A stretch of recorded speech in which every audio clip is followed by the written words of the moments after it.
Topic 99. Knowledge. 1. This is knowledge, to rightly direct force currents, first in the three worlds of human endeavor, and then in the solar system. From a treatise on cosmic fire, page 881. 2. Exoteric and esoteric knowledge. Why do we consider certain aspects of knowledge esoteric and other aspects as exoteric?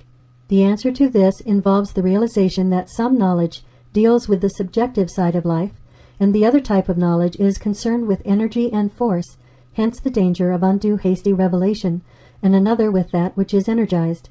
Therefore, it will be apparent that until the faculty of ascertaining subjective information is achieved, whole ranges of facts will remain outside the scope of the consciousness of the majority. As we have been told, the goal of evolution is the attainment of consciousness on all planes. Owing to the small evolutionary attainment of the race, only the physical plane is as yet in any way brought under conscious control. The knowledge which deals with that plane, the information which is concerned with densest objectivity, the sum total of facts connected with the 5 lower subplanes of the physical plane, are, from the occult standpoint, considered exoteric. Information and knowledge of the life evolving through the forms will for a considerably longer time be considered esoteric, as also will the apprehension and comprehension of the matter aspect and the laws governing energy on an astral and the mental planes. All that can be acquired by instinct and by the use of the concrete mind functioning through the physical brain can be considered as dealing with that which we call exoteric. It is thus evident how the range of fact will differ according to a. the age of the soul, b. experience developed and used, c. condition of the brain and the physical body, d. circumstances and environment. As time progresses and man reaches a fair state of evolution, mind is more rapidly developed and a new factor comes gradually into play. Little by little, the intuition, or the transcendental mind, begins to function and eventually supersedes the lower or concrete mind. It then utilizes the physical brain as a receiving plate, but at the same time develops certain centers in the head, and thus transfers the zone of its activity from the physical brain to the higher head centers existing in etheric matter.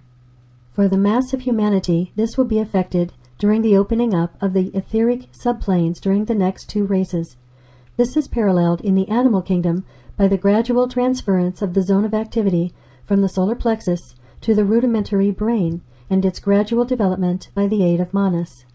As we consider these points, it will become apparent that the esoteric aspects of knowledge are really those zones of consciousness which are not yet conquered and brought within the radius of control of the indwelling entity. The point to be emphasized is that when this is realized, the true significance of the esoteric and the occult will be appreciated, and the endeavor of all knowers will be to draw within the zone of their knowledge other units who are ready for a similar expansion of consciousness. In this thought lies the key to the work of the Brotherhood.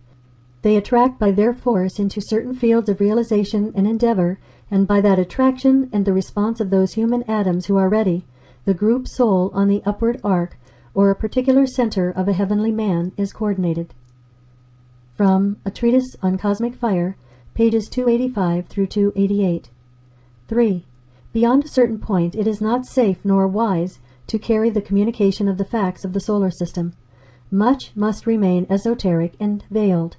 The risks of too much knowledge are far greater than the menace of too little.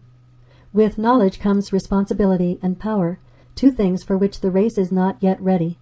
Therefore, all we can do is to study and correlate with what wisdom and discretion may be ours, using the knowledge that may come for the good of those we seek to help, and recognizing that in the wise use of knowledge comes increased capacity to receive the hidden wisdom. Coupled also with the wise adaptation of knowledge to the surrounding need must grow the capacity for discreet reservation and the use of the discriminating faculty. When we can wisely use, discreetly withhold, and soundly discriminate, we give the surest guarantee to the watching teachers of the race that we are ready for a fresh revelation. From Initiation, Human and Solar, page 6. 4. A disciple can nevertheless rest assured that until the path of knowledge has been added to the path of love, he can never take the major initiations, for these are undergone on the higher levels of the mental plane. From A Treatise on White Magic, page 120. 5.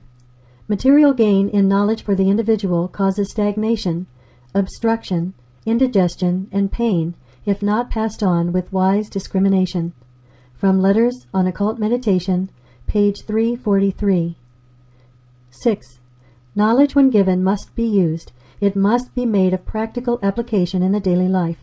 Upon all of you who read these words rests the duty of doing 3 things, which I give to you in the order of their importance. 1. The molding of your daily lives upon the basis of the imparted truth. If it is to you indeed a truth, it is perhaps to you simply interesting, a fascinating sideline of study. Perhaps it is something which it pleases you to get because it is a novelty, and because it is a little different from the general run of teaching. Perhaps it pleases you to get these instructions a little ahead of the rest of humanity. All of these reactions are of small importance, being those of the personality. They are perhaps the most probable reactions for the majority.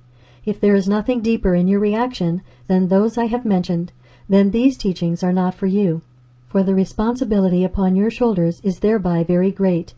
But if you are attempting, no matter in how small a way, to apply the truth as you see it in your own life, then they are for you. 2.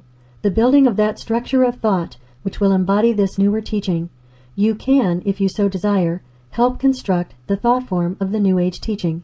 You do this above all by your thought, by your practical application of any truth which you may have understood to your personal life at any cost, by your sacrifice and your service to your fellow men, and by the constant dissemination of any knowledge which you may possess.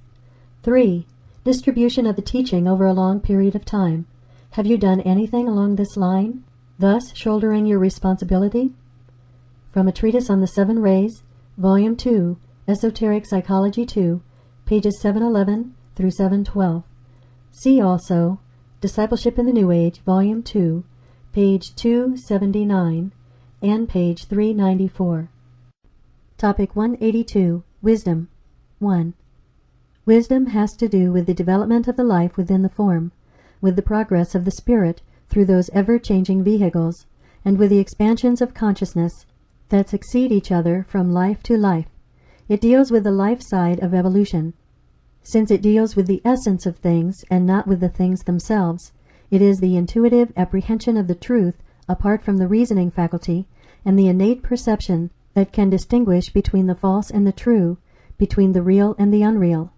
It is more than that, for it is also the growing capacity of the thinker to enter increasingly into the mind of the Logos, to realize the true inwardness of the great pageant of the universe, to vision the objective, and to harmonize more and more with the higher measure. Perhaps it might be expressed as the gradual blending of the paths of the mystic and the occultist, the rearing of the temple of wisdom upon the foundation of knowledge. Wisdom is the science of the spirit, just as knowledge is the science of matter. Knowledge is separative and objective, while wisdom is synthetic and subjective. Knowledge divides, wisdom unites. Knowledge differentiates, while wisdom blends. Wisdom concerns the one self, knowledge deals with the not-self, while the understanding is the point of view of the ego or thinker, or his relation between them. From Initiation, Human and Solar, pages 11 through 12. 2. Wisdom, actuated and motivated by love and intelligently applied to world problems, is much needed today, and is not yet to be found except among the few illumined souls in every nation, I say, without exception.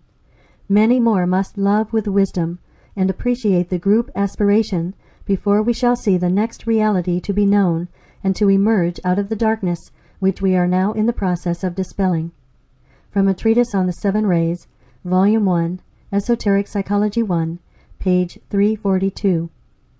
3. Wisdom connotes skill in action as the result of developed love and the light of understanding. It is awareness of requirements and ability to bring together into a fused relationship the need and that which will meet it. From a Treatise on the 7 Rays, Volume 3, Esoteric Astrology, page 494. 4. Wisdom is the enlightened application of knowledge, through love, to the affairs of men. From the Externalization of the Hierarchy, page 467. 5.